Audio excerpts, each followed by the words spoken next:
Happy Friday, everybody. Welcome to another episode of China Update, where we discuss leading political, economic, and geostrategic analysis on the world's number 2 economy. My name is Tony. Now, before we jump in, 2 quick pieces of housekeeping. First, there may not be an episode on Monday. I normally always try to get a video up on the Monday to begin the week. There may not be a Monday episode, so just letting you know now. And 2, I may be in Shanghai, China in a couple of weeks.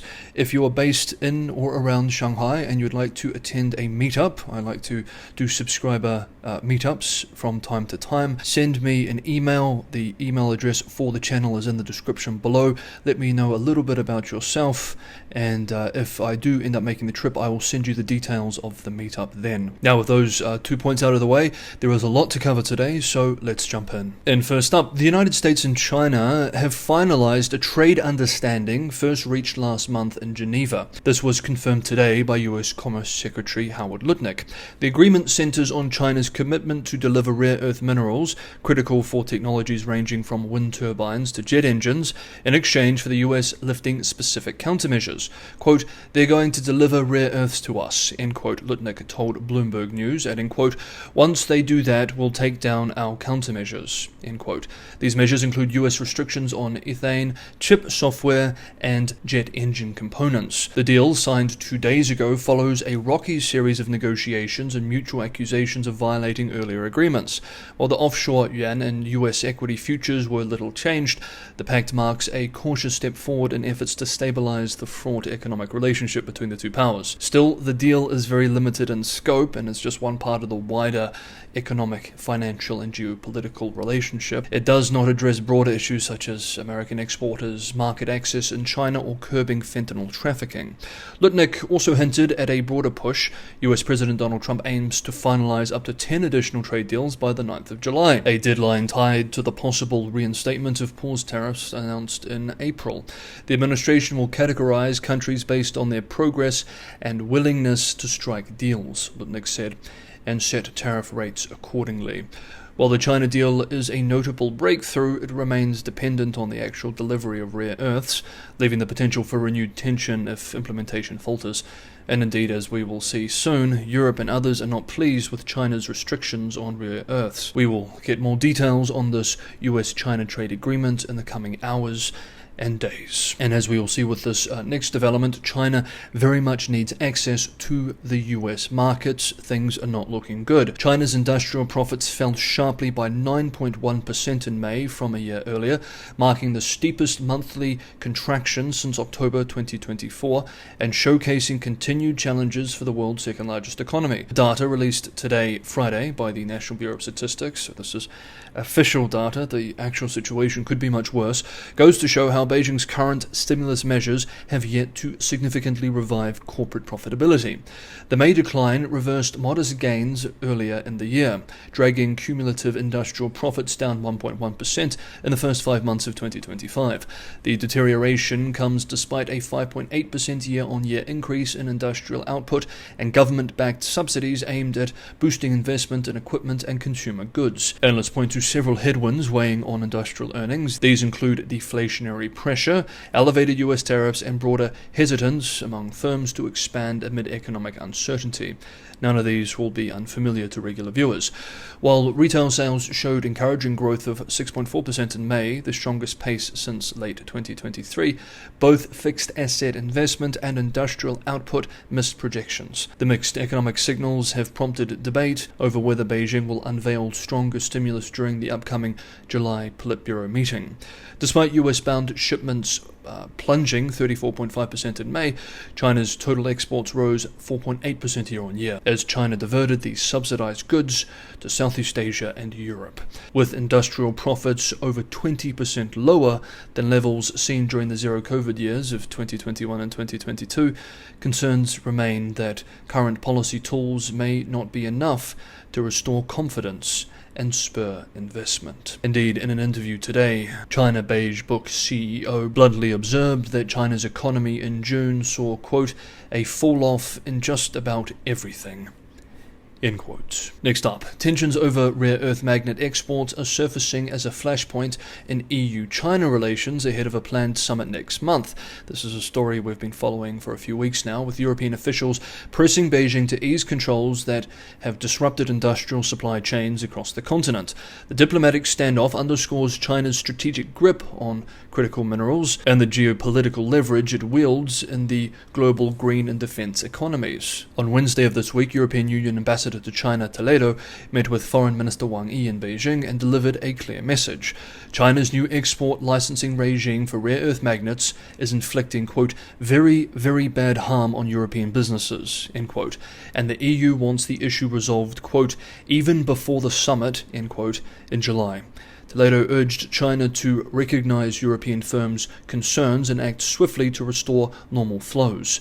Beijing's restrictions imposed in April amid escalating trade tensions with Washington require exporters to submit detailed applications to obtain licenses for shipping rare earth minerals, components essential for manufacturing electric vehicles, wind turbines, and military hardware. Again, this is not new for regular viewers. US-based Wall Street Journal reports that firms have faced delays of up to 45 days, with some applications rejected for lacking sensitive technical data, including intellectual property. Companies reluctant to disclose proprietary information have seen their submissions stalled or voided, often forced to reapply from scratch. Then yesterday, Thursday, China's Ministry of Commerce stated it was, quote, accelerating approval of rare earth export licenses, end quote, for EU firms, adding that compliant applications were being approved and review procedures would be strengthened.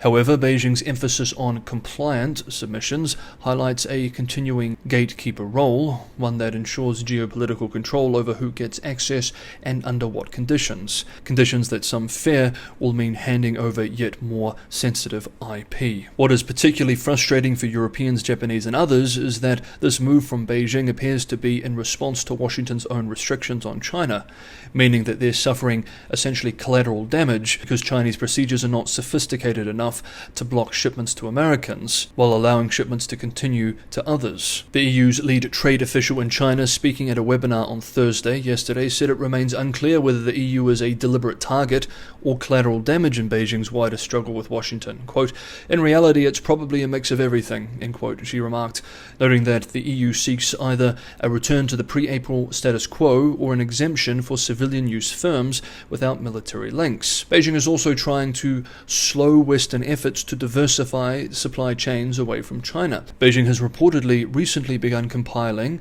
a registry of rare earth experts, requiring firms to submit personnel data, educational histories, and research backgrounds of employees.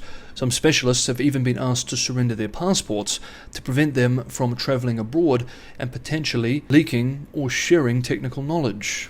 Beijing knows that while it has this chokehold and the resulting geopolitical and economic negotiating leverage, its use of it here is only accelerating Western efforts to diversify, and so this advantage will only be short-lived. Now, we have two more updates to cover, but just quickly, if you want to continue to be on top of the most up-to-date analysis on China as the world moves into this new period of Cold War and great power competition through grounded and sober analysis, consider subscribing to China Update. Hit the bell notification icon and you will be. If you're getting some value from today's episode, it's a huge help if you hit the like button and share. This channel also relies primarily on subscriber support.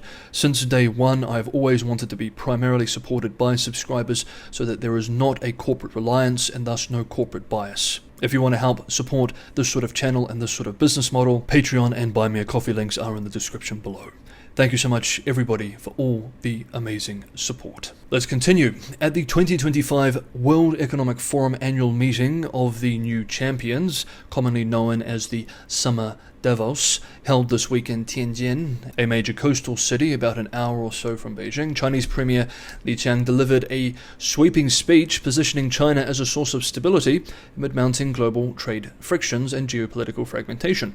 Addressing a record 1,800 participants from 90 countries and regions, Premier Li denounced what he described as the growing interventionist tendencies of certain countries under the guise of de-risking. He criticized emerging trends such as friend-shoring, near-shoring, and reshoring, warning that these approaches were, quote, altering international division of labor, end quote, creating redundant capacity and, quote, lowering economic efficiency.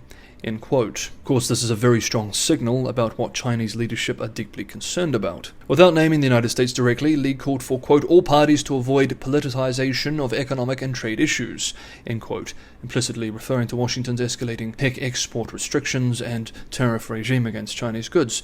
They portrayed China as not only a manufacturing giant, but an emerging consumer-driven economy, saying that the country was, quote, growing into a mega-sized consumer powerhouse, end quote. Some commentators dismissed Li's comments about becoming a consumer powerhouse. China Beige Book posted on X on these comments, quote, sometimes they just say stuff, end quote. The Chinese leadership is trying to double down on domestic demand as external pressure mounts. Vice Premier He Lifeng echoed this theme in a recent visit to Hebei province, where he called for accelerated implementation of the consumer stimulus program and further domestic expansion. Still, significant challenges remain. China continues to grapple with weak consumer sentiment and deflationary risks. The summer Davos served as a forum not only for economic signaling but also for diplomatic outreach. Notably, Singaporean Prime Minister Lawrence Wong and Vietnam's Prime Minister were among the key attendees. General Secretary Xi Jinping used the occasion to urge Singapore to work with China to, quote, stand on the right side of history, end quote, and promote a multipolar world order.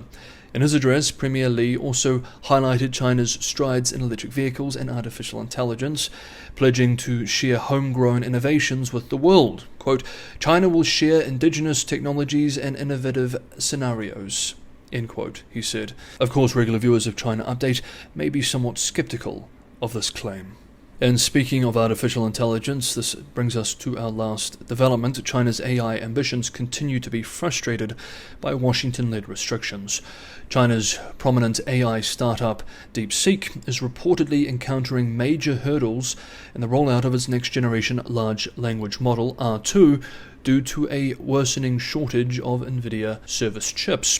According to a report by US-based technology outlet The Information, DeepSeek's model, which was expected to build on the widespread success of its earlier R1 version, may face limited adoption as Chinese cloud platforms struggle to access the hardware required to run it efficiently. The root of the problem lies in the US government's tightening of export controls on advanced AI chips, including NVIDIA's H20, a chip specifically designed for the Chinese market. With US sanctions in place, the supply of these high-performance GPUs has been throttled, directly impacting companies like DeepSeek that rely heavily on NVIDIA's ecosystem for model training and deployment. Employees from China's cloud service providers told The Information that despite efforts to pivot to domestic alternatives from firms like Huawei, DeepSeek's models remain deeply integrated with NVIDIA's architecture. This makes transitioning to Chinese chips more difficult and significantly less efficient, as the models are optimized for NVIDIA's CUDA platform and associated software stack. NVIDIA, for its part, defended its dominance in AI infrastructure, stating that, quote, China has one of the largest populations of developers in the world. Every one of those applications should run best on the US AI stack. End quote. The comment underscores the strategic value of NVIDIA's hardware in the global AI race, and highlights how export restrictions are serving as a choke point for China's generative AI ambitions. And unlike the rare earths choke point which China is now leveraging against the West, these AI chips are only coming from one place.